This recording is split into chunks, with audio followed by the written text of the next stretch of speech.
I'll just go down. Hey everybody, welcome.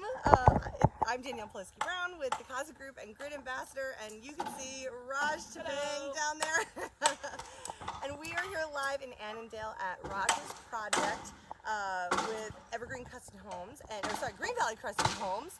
And we are here to show you some foundations and basements being built live in person. So we'd love to answer your questions that you have about, sorry it's a little loud here because we're making a basement.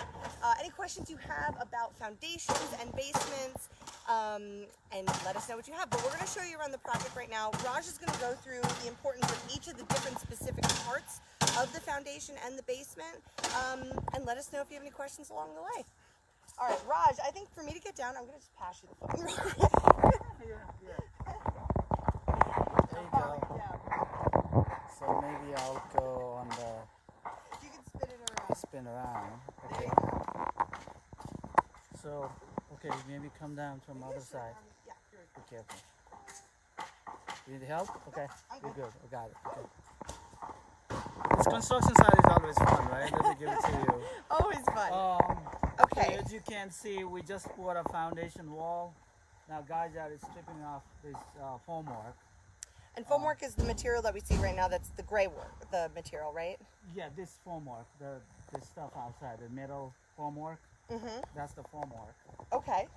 Because you have to install it to pour the concrete wall, right? Because the concrete wall, in this case, is a 8-inch concrete wall and 10-inch concrete wall. There's a 10-inch concrete wall on the back, and there's a 8-inch concrete wall on the back. Uh-huh. And we'll have a 10-inch concrete wall on the porch. This side is porch.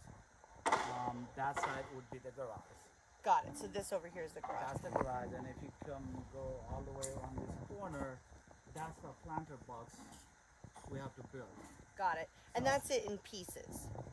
Right now, He's carrying up some pieces. yeah, I'm going to move out of his way. Exactly, yeah, it's taken out now. Got it. Okay, so basically you put up the foamwork in order to then use that as like a mold to then pour the concrete into. That's Got the it. wall is formwork, yes.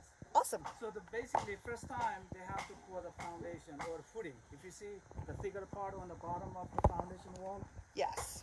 that's the So footing.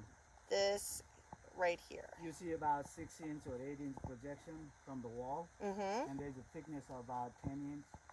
That's the foundation. That's the footing. That's the footing so far. So that's the first thing you pour. Mm-hmm. After you pour that footing, we call it. You have to do a brick point survey. The brick Okay. point survey is now you have a footing, but how do you know the corner of wall? Okay. Okay. So from here you can see, for example, so when they pour this one, there you go. This is the foundation, this is the footing, Mm-hmm. which is about 26 inches wide. Yes.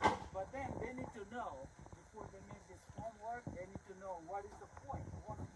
That's called brick point survey.